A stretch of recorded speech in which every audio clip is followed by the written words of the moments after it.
I just read a cool article about FDA approving stem cell therapy to treat patients dealing with coronavirus that's been heavily impacted by the coronavirus. It's just an example of things that the stem cells can do, the impact that it has on the immune system to really turn it on to fight off things like viral infections, but also repair tissue that has been inflamed or irritated or impacted by a virus. And what's interesting with the coronavirus, and this is just an example what happened in many different conditions, is that you have the virus going to tissue, triggering the immune system to become active. And if the immune system is properly active, it takes care of the issue. But if it becomes overactive, it becomes overinflamed, and that impacts that tissue. So anytime you're dealing with overactive immune system, you're dealing with a condition that is inflammatory, or you can also consider it like autoimmune. The immune system is too hyperactive in that area and attacking that tissue. So what's interesting with stem cells is that they really don't always go where you want them to go. They go where they're most needed. And the signaling is actually your inflammation, or when the immune system is too hyperactive. That then it makes the stem cells migrate to that location to start to heal that area, and then also to modulate the immune system. So as it's healing, then the immune system's thinking, I don't need to send as strong an inflammatory signal. Or it says, I don't need to attack this tissue anymore, whatever tissue that is if you're dealing with autoimmune, because the stem cells are actually healing this and calming the inflammation down. So it is really cool what stem cells can do. And stem cells, they are something that can become any kind of tissue. So wherever you have an injury, they can become that tissue to heal that tissue.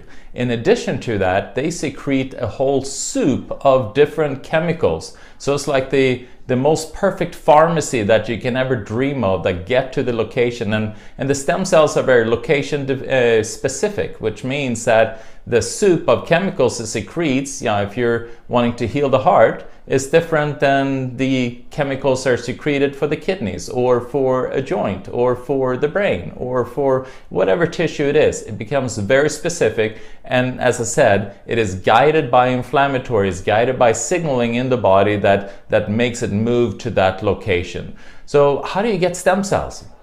Well, here at our center, the Karlfeldt Center, there's several different ways. I mean, you can support stem cell production through things like hyperbaric oxygen chamber. We also have intravenous laser therapy, and also we use intravenous stem cell therapy. We're actually we inject it intravenously, and of course at that time still we can't really tell the stem cells where to go.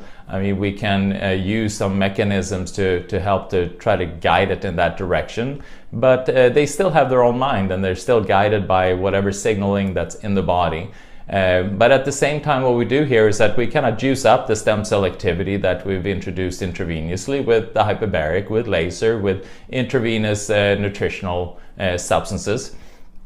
But as I said, then there are also other ways that you can activate stem cells that are much more affordable. And you have, there's a patch that we started to use here at the Karlfeldt Center, and it's actually a patch that activates the stem cells.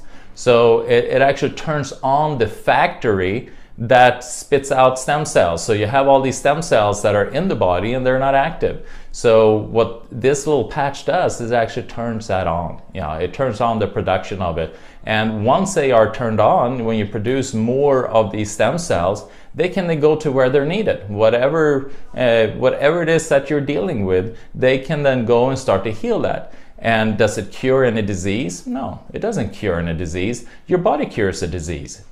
Your body is the doctor, but what we want to do is we want to give it the tools that it needs in order to be able to achieve that. And to support in the production of stem cells, that becomes very important. And so these little patches, it has some kind of crystalline technology in it, some amino acids, some salts, and you just apply that into different areas, whatever area where you need to put it. and it supports then the production of stem cells.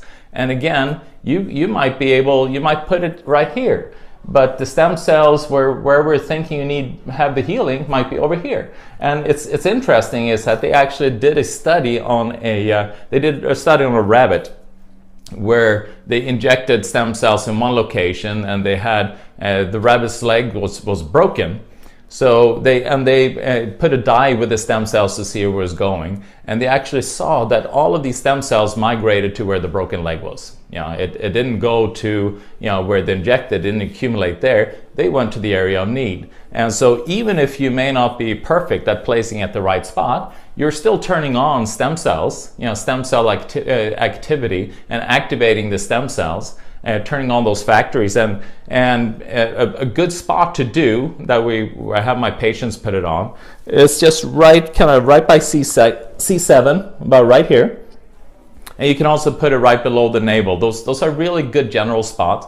And I've seen patients, that have been using it. Their brain just turns on. They might have been dealing with anxiety, depression, or brain fog, or lack of energy, or whatever it may be. It's like they just turn on, or whether it's been a joint issue, whatever it is. Stem cells help to heal things, and to use the technology like this, where you're able to turn on the factory of the production of stem cells. That's really cool. So, and we are offering that here at the Karlfeldt Center, and I'm really excited. I've really seen patients, it has traumatic impact on patients. But then again, it does not treat any disease. It supports your body's ability to heal itself. And that is always the key.